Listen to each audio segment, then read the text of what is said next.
जय हिंद दोस्तों, आज हम बात करेंगे कि आयनस विक्रांत क्या है और ये कितना ताकतवर है। दोस्तों, ये कहानी शुरू होती है 4 मार्च 1961 से। स्थान था बेलफास्ट।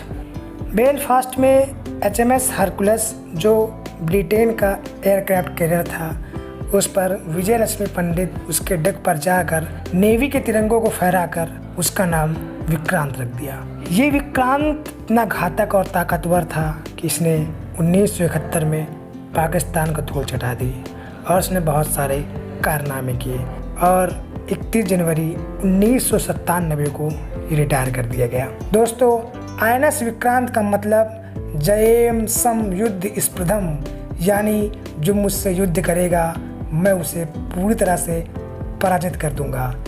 इसका यह ध्येय वाक्य है। दोस्तों, जिसका ध्येय वाक्य कितना ज़बरदस्त और लाजवाब हो, उसकी बारूदी तबाही कितनी खतरनाक होगी, आप इसका अंदाज़ा यहीं से लगा सकते हैं। दोस्तों, जब 1999 आया तब भारत को एहसास हुआ कि भारत को एक विक्रांत जैसे ही सूरवीर की ज़रूरत है। 1999 की कारगिल जंग के बाद भविष्य के खतरों से निपटने के लिए एक विशाल एयरक्राफ्ट कैरियर बनाने का प्रस्ताव रखा गया, जो स्वदेशी हो, स्वनिर्मित हो। इंडियन नेवी के पास ऐसे युद्धपोत ऑपरेट करने का एक्सपीरियंस तो था, लेकिन बनाने का नहीं था। 2002 में इस प्रोजेक्ट को अटल बिहारी की सरकार ने कैबिनेट कमेटी ऑन सिक्योरिटी को मंजूरी दे दी। कोचीन शिपयार्ड लिमिटेड, जिसे हम शॉर्टकट में CSL में इसका कंस्ट्रक्शन का काम शुरू हुआ। शुरुआत में इसको 60:40 के रेशियो में बनना था, यानी 60% सामान भारतीय हो और 40% सामान विदेशी का हो। 2005 तक सब कुछ ट्रैक पर था। तभी रूस ने वारशिप ग्रेड स्टील देने से इनकार कर दिया। दोस्तों, एयरक्राफ्ट कैरियर बनाने के लिए खास तरह के स्टील की ज़रूरत होती है।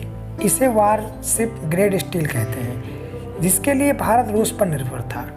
रूस के मना करने पर INS विक्रांत का कंस्ट्रक्शन करीब 2 साल तक रुक गया। इसी बीच DRDO और स्टील अथॉरिटी ऑफ इंडिया ने मिलकर आपदाओं को अवसर में बदल डाला। भारत ने खुद वारशिप ग्रेड स्टील डेवलप कर लिया। इससे दूसरे देशों पर निर्भरता खत्म हो गई।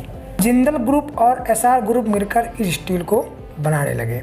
29 अगस्त 2011 को विक्रांत ड्राई डॉक से बाहर आया, यानी इसका ढांचा बनाकर तैयार कर दिया गया। 12 अगस्त 2013 को इसे लॉन्च किया गया और दिसंबर 2020 में बेसिन ट्रायल्स के लिए तैयार हो गया। 4 अगस्त 2021 को इसे पहली बार समुद्र में उतारा गया और जुलाई 2022 तक इसके लिए सी ट्रायल्स हुए। 2 सितंबर 2022। दोस्तों, ये नेवी के लिए वो खूबसूरत दिन है जब INS विक्रांत भारतीय नेवी में शामिल हुआ। इसे पूरी तरह से ऑपरेशन होने में 2023 तक वक्त लग जाएगा। दोस्तों, इन 13 सालों में ये बनकर तैयार हुआ। अब बात करते हैं कि ये कितना ताकतवर है और ये बड़ा है। दोस्तों, INS विक्रांत को आप एक चलता फिरता शहर भी कह सकते हैं। इसमें 4 LM 2500 मरीन इंजन लगाए गए हैं। इसको हम HP में देखें तो 1,18,000 यानी 88 मेगावाट पावर जनरेट करेंगे, जिससे हम बहुत सारी बिजली बना सकते हैं। विक्रांत में 14 डेक हैं, जो 10 मंजिला इमारत की तरह दिखता है।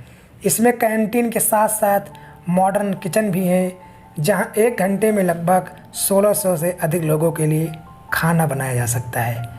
इसकी ऊंचाई 59 मीटर है और लंबाई 262 मीटर और चौड़ाई 62 मीटर है। इसमें मल्टी स्पेशलिटी अस्पताल, मतलब operation theatre, CT scanner, X ray machine, दंत चिकित्सा परिसर, आइसोलेशन वार्ड जैसी सुविधाएं भी शामिल की गई हैं और पुल भी है। एक बार ईंधन भरने पर 45 दिन तक समुद्र में रह सकता है। इसे समुद्र में ही रिफिल भी किया जा सकता है। 2 फुटबॉल फील्ड के बराबर जगह भी छोड़ी गई है। पूरी तरह लोड होने पर इसका वजन करीब 45,000 टन हो जाएगा और इसकी स्पीड लगभग 51 किलोमीटर प्रति घंटा होगी। इतना विशाल है कि जंग के दौरान उसे छुपाया नहीं जा सकता। इसीलिए सुरक्षा के खास इंतजाम किए गए हैं। विक्रांत में 32 मीडियम रेंज की सरफेस टू एयर मिसाइल लगाई गई हैं। इसके साथ साथ AK-630 रोटरी कैनल्स से भी इसे लैस किया गया है। Indian anti missile naval decoy system से भी लैस किया गया है, जो लेज़र गाइडेड मिसाइल को टारगेट से डाइवर्ट कर सकता है। दोस्तों, किसी बड़े एयरक्राफ्ट कैरियर के सबसे बड़े हथियार उसके एयरक्राफ्ट होते हैं। INS विक्रांत पर MiG-29 के जैसे फाइटर जेट और MH-60R जैसे एडवांस लाइट हेलीकॉप्टर भी तैनात किए गए हैं। इंडियन नेवी के कुछ डिस्ट्रॉयर्स, कुछ कैलवरी क्लास सबमरीन भी बेड़े के साथ चलेंगी। इस तरह जब कभी भी INS विक्रांत बैटल में उतरेगा तो उसकी स्ट्रैटेजी ये रहेगी। रक्षा मंत्रालय के मुताबिक INS विक्रांत का 76% हिस्सा पूरी तरह भारतीय है।